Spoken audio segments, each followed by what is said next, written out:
ഇസ്രായേലിന്റെ മനുഷ്യത്വ വിരുദ്ധതയ്ക്കെതിരെയുള്ള ലോകരാജ്യങ്ങളുടെ നിലപാടിൽ വലിയ മാറ്റങ്ങൾ വന്നുകൊണ്ടിരിക്കുകയാണ്.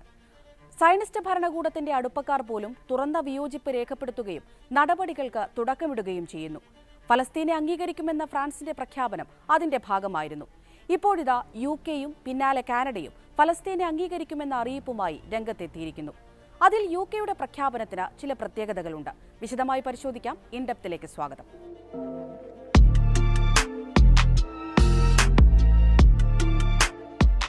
ഈ വരുന്ന സെപ്റ്റംബറിനുള്ളിൽ വെടിനിർത്തൽ കരാർ ഉൾപ്പെടെയുള്ള ഉപാധികളോട് അനുകൂല സമീപനം സ്വീകരിച്ചില്ലെങ്കിൽ ഫലസ്തീനെ അംഗീകരിക്കുമെന്നാണ് യുകെ പ്രധാനമന്ത്രി കീർ സ്റ്റാമർ പ്രഖ്യാപിച്ചത്. സമാധാന പ്രക്രിയയുടെ ഭാഗമായുള്ള ചൊവ്വാഴ്ചത്തെ ഈ പ്രഖ്യാപനം വിഷയത്തിൽ ദശാബ്ദങ്ങളായുള്ള യുകെ സ്വീകരിച്ചു പോന്ന നിലപാടിൽ നിന്നുള്ള മാറ്റത്തെ കൂടിയാണ് അടയാളപ്പെടുത്തുന്നത്. ഫലസ്തീനെ അംഗീകരിക്കുന്നതിന് ആദ്യമായാണ് ഒരു രാജ്യം ഉപാധികൾ മുന്നോട്ട് വയ്ക്കുന്നത് എന്ന പ്രത്യേകതയും യുകെയുടെ കാര്യത്തിലുണ്ട്. ഇസ്രായേൽ ഒരു വെടിനിർത്തലിന് സമ്മതിക്കുകയും വെസ്റ്റ് ബാങ്കിൽ അധിനിവേശം നടത്തില്ല എന്ന് ഉറപ്പു നൽകുകയും ഗസയിലെ മാനുഷിക പ്രതിസന്ധി അവസാനിപ്പിക്കാനുള്ള കൃത്യമായ നടപടികൾ സ്വീകരിക്കുകയും ചെയ്യണമെന്നാണ് യുകെ ഇസ്രായേലിനോട് ആവശ്യപ്പെട്ടിരിക്കുന്നത്. അല്ലെങ്കിൽ സെപ്റ്റംബറിൽ നടക്കുന്ന UN ജനറൽ അസംബ്ലിയിൽ ഫലസ്തീനെ അംഗീകരിക്കുമെന്നാണ് സ്റ്റാമർ വ്യക്തമാക്കിയത്.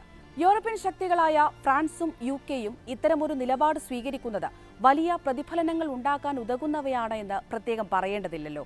ഫലസ്തീനെ അംഗീകരിക്കുക എന്നത് പ്രതീകാത്മക ചുവടുവയ്പ്പാണെങ്കിൽ പോലും ഇസ്രായേലി ഭരണകൂടം അതിലൂടെ ആശങ്കയിലാകും എന്ന കാര്യം ഉറപ്പാണ്. ആ ആശങ്കയും ഞെട്ടലും സയനിസ്റ്റ് ഭരണകൂടത്തിന്റെ പ്രതികരണങ്ങളിൽ പ്രകടവുമാണ്. ഫലസ്തീൻ രാഷ്ട്രത്തെ അംഗീകരിക്കുക എന്നാൽ ഫലസ്തീനികളുടെ സ്വയം നിർണയാവകാശത്തിനുള്ള ഔപചാരികവും രാഷ്ട്രീയവുമായ അംഗീകാരം കൂടിയാണ്. നിലവിൽ യുകെയിൽ ഒരു ഫലസ്തീൻ അംബാസഡർ അല്ലെങ്കിൽ ദൗത്യമേധാവി മാത്രമാണുള്ളത്. എന്നാൽ ഇനി മുതൽ ഫലസ്തീനിലും ബ്രിട്ടീഷ് അംബാസഡറെ നിയമിക്കുന്നത് ഉൾപ്പെടെ സമ്പൂർണ്ണ നയതന്ത്ര ബന്ധങ്ങൾ സ്ഥാപിക്കുന്നതിനും ഫലസ്തീൻ രാഷ്ട്രത്തെ അംഗീകരിക്കുന്ന നീക്കം അനുവദിക്കും. കൂടാതെ ദ്വിരാഷ്ട്ര പരിഹാരത്തിലേക്കുള്ള രാഷ്ട്രീയ പ്രക്രിയയ്ക്ക് തുടക്കം കുറിക്കാനും ഇത് കാരണമാകും എന്നാണ് വിദഗ്ധർ ചൂണ്ടിക്കാട്ടുന്നത്. UN അംഗങ്ങളായ 193 രാജ്യങ്ങളിൽ 140 പേർ ഫലസ്തീനെ അംഗീകരിച്ചിട്ടുണ്ടെങ്കിലും ഇസ്രായേലുമായി അടുത്തു നിൽക്കുന്ന G7 രാജ്യങ്ങൾ ആരും അതിന് തയ്യാറായിരുന്നില്ല. ഇക്കഴിഞ്ഞയാഴ്ച ഫ്രാൻസാണ് അതിലൊരു മാറ്റം കൊണ്ടുവന്നത്. പിന്നാലെ യുകെയും. ഇരു രാജ്യങ്ങളും അംഗീകരിച്ചിട്ടില്ല എങ്കിൽ പോലും പ്രഖ്യാപനം തന്നെ വലിയൊരു രാഷ്ട്രീയ ചലനം സൃഷ്ടിക്കുമെന്നാണ് കരുതുന്നത്.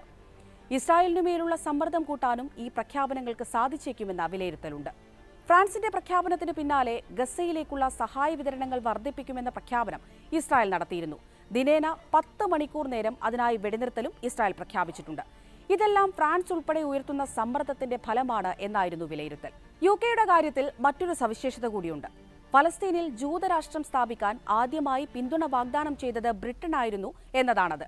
ഫലസ്തീനികളുടെ വംശീയ ഉന്മൂലനത്തിന് പ്രധാന ഉത്തേജകങ്ങളിലൊന്നായാണ് 1917 നവംബർ 2 ബാൽഫർ ഡിക്ലറേഷൻ കരുതപ്പെടുന്നത്.